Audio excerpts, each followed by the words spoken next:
Doctor Imran, आपसे मेरा सवाल है, how to be perfect in life. How to be perfect in life, ये इतनी बड़ी गलत फहमी है कि जो भी इस रास्ते के ऊपर चला हमने उसको फ्रस्ट्रेटेड, परेशान और बर्बाद होते हुए देखा। किस लिए मैं आपसे ये बात कह रहा हूँ कि सबसे पहले तो अल्लाह तबारक व तआला अपने बारे में सिर्फ ये कहता है कि वो परफेक्ट है। हमारे जैसा बशर परफेक्ट नहीं हो सकता। दूसरी बात ये है कि लक़द काना लकुम फ़ी रसूलिल्लाहि उस्वतुन हसना, रसूल पाक सल्लल्लाहु अलैहि वसल्लम की ज़ात मुक़द्दसा के लिए अल्लाह तबारक व तआला ने कहा कि बेशक नबी की ज़ात तुम्हारे लिए मुकम्मल परफेक्ट नमूना है। अच्छा, मैं जब एज़ अ तालिब इल्म दीन को पढ़ता हूँ और कंपैरेटिव रिलीजन पढ़ता हूँ और दूसरे अंबिया किराम को पढ़ता हूँ तो इसमें बहुत सारी ऐसे नज़र आते हैं कि जहाँ पे अंबिया की एक ख़ता नज़र आती है। पहली बात तो बाय डिफ़ॉल्ट नबी गुनाह नहीं कर सकता, क्योंकि वो उसकी रूह भी नबी है, अल्लाह तबारक व तआला ने खुद सेलेक्ट किया है। वो चुनीदा बंदे होते हैं तो वो गुनाह नहीं कर सकते, तो वो सिलेक्टेड लोग होते हैं। लेकिन जैसे हज़रत मूसा अलैहिस्सलाम का वाक़या है कि वो एक छुड़ाने के लिए गए और उनके हाथों से एक जो शख्स है वो मारा गया। यानी इसका मतलब है कि मैसेज के लिए, रोल मॉडल के लिए नबी से एक ख़ता हो सकती है। तो हम जब अंबिया किराम को पढ़ते हैं और रिवायात में आते हैं कि जी 1,24,000 और दूसरी रिवायत भी है कि इससे भी ज़्यादा, फिर एक रिवायत है कि कोई ऐसी कौम नहीं है जहाँ पे हमने नबी और रसूल को मबूस नहीं किया, तो इससे लगता है कि कोई लाखों की तादाद की बात हो रही है।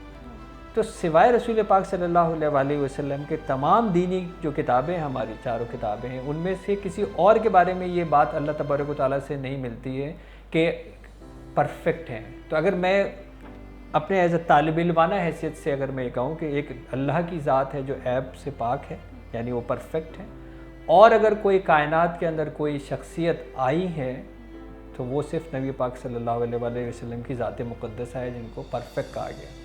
इसके अलावा किसी को परफेक्ट नहीं कहा गया। तो हम क्या करें, हम अपने फ्लॉस को भी ठीक ना करें, अपनी गलतियों के साथ जीते रहें? ये बात सही है कि हम अपनी क्या गलतियों को इस्लाह नहीं करें और हम क्या इसी तरह अपने आप को रहने दें क्योंकि हम परफेक्ट नहीं हो सकते। हम परफेक्ट बनने के ही चक्कर में इम्परफेक्ट हो जाते हैं।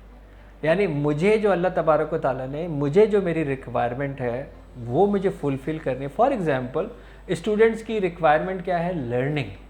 एज अ तालिब इल्म मैं क्लास के अंदर जाता हूँ, आप माशाल्लाह बहुत रिनोड कॉलेज में पढ़ाती भी हैं। एज अ टीचर मैं आपसे ये सवाल पूछता हूँ कि जब आप अपने क्लास में पढ़ाती हैं और एक बड़े रिनाउंड, जैसे मैंने आपको कहा कि कॉलेज में आप पढ़ाती हैं, जब आप अपने सामने स्कूल के कॉलेज के अंदर जो आपके सामने स्टूडेंट्स बैठे होते हैं, आप ये क्या चाहती हैं कि मेरे आपसे काउंटर सवाल है, मैं आपसे पूछ रहा हूँ कि आप क्या चाहती हैं कि जो बच्चे आपके सामने बैठे हुए हैं, स्टूडेंट्स बैठे हुए हैं, वो इसको समझ लें, सीख लें और उनको नॉलेज मिल जाए, या उन सब का एक ग्रेड आ जाए? आप क्या चाहती हैं?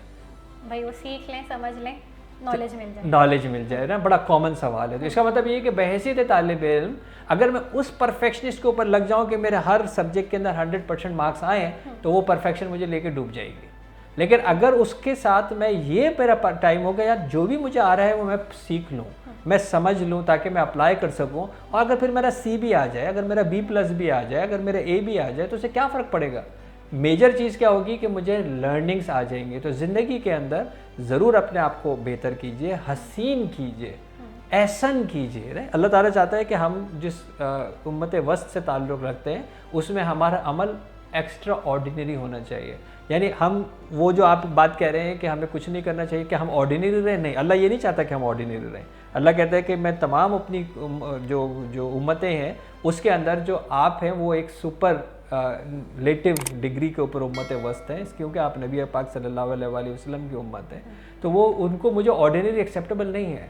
वो कहते हैं आपको एक्स्ट्रा ऑर्डिनरी होना चाहिए। लेकिन एक्स्ट्रा ऑर्डिनरी और परफेक्ट में बड़ा फ़र्क है। तो आप ज़रूर एक्स्ट्रा ऑर्डिनरी हैं, ऑर्डिनरी पे कॉम्प्रोमाइज़ ना करें, लेकिन परफेक्ट की जंग जो है वो आपको कहीं का नहीं छोड़ेगी और वो आपके लिए परेशानी का बाइस बनेगी। सो वो जो परफेक्शनिस्ट होते हैं उनको आपको पता है कि फिर वो बहुत सारे, तो इवन जो साइकोलॉजिकल इलनेसेस हैं उसके अंदर भी आपको जो है वो रिफ्लेक्शन जो है वो उनके आनी शुरू हो जाएगी कि कौन कौन सी ऐसी जहनी बीमारियाँ हैं जो परफेक्शनिस्ट लोगों को शिकार, जिनका बड़ा आराम से हो जाते हैं वो लोग।